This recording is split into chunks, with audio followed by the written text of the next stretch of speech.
Salut Charles-Antoine. Allô Alex. Ben là, c'est fait, là. Kirby Dach qui reste à Montréal pour un an.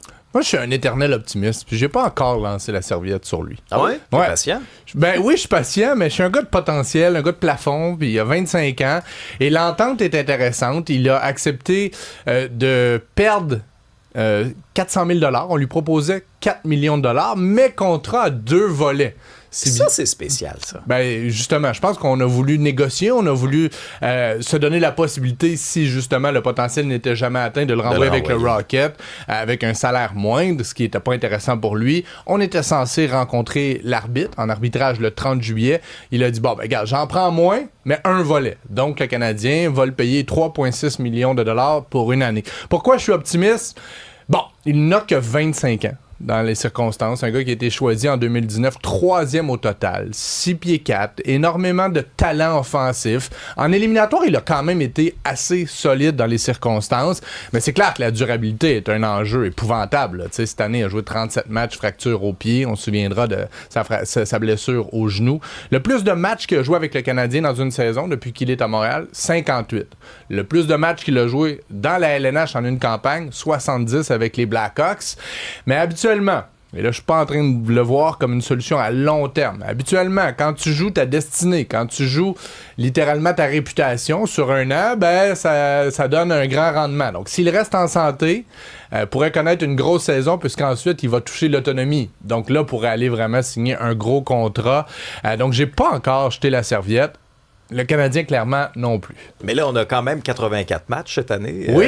Kirby Dach, vas-tu se rendre jusqu'à 84? S'il sera à 82, ça va être parfait. On lui lance un petit coussin de 2 matchs. Première fois que c'est une saison de 84 matchs depuis 92-93. Alex, je t'avertis tout de suite pour les fêtes. Oui. J'étais un gros fan de Disney on Ice. Ah oui, tu me l'as. Il est vite ses patins. Ah oui, exactement. Non, mais habituellement, pendant les fêtes, il n'y a rien au Centre Bell. Ben, en fait, il n'y a rien. Il n'y a pas d'action du côté du Canadien. Donc... Parce que c'est Mickey Mouse qui est là. Exactement, Okay. Mickey Mouse. Mais là, cette année, pour la première fois depuis 99, il y aura des matchs à domicile entre Noël et Jour de l'An. Ils ne seront pas en Floride. Exact. C'est tout le temps la Floride, la Caroline. Exact. Puis... Mais là, ils vont partir pour un petit voyage un petit peu plus tard. Mais entre Noël et Jour de l'An, il va y avoir des matchs à Montréal. Ce 84 matchs, bon, évidemment, c'est pour faire de l'argent. Il y a moins de matchs hors concours. Plus la NFL a fait la même chose parce que tu rajoutes un match, tout le monde fait plus d'argent. C'est aussi simple que ça. Mais d'un point de vue hockey, ce sera pas un calendrier facile parce que ce que ça fait, c'est qu'il y aura 4 matchs contre chacune des formations de la division. Buffalo, Tampa, Toronto, Floride, Détroit, Ottawa et Boston. C'est une époque où est-ce que cette division atlantique est probablement la meilleure de la Ligue. Donc, ce sera pas simple pour le Canadien, ce calendrier de 84 matchs. Mais j'ai regardé aussi, il y a beaucoup de ça. Habituellement, c'est mardi, jeudi, samedi. Il va y avoir beaucoup de lundi, mercredi cette année pour le Canadien.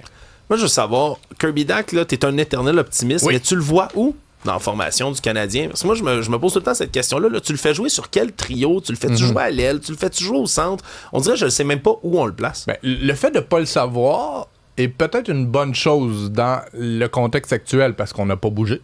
C'est la même équipe que l'an passé. Quand même, avec cette équipe-là, que le Canadien a fini 6e de la Ligue. Je pense que Kent Hughes ne voulait pas surpayer, donc n'a pas voulu faire l'acquisition de n'importe qui. Ils disent, on va réessayer avec la même gang qui nous a donné un bon rendement.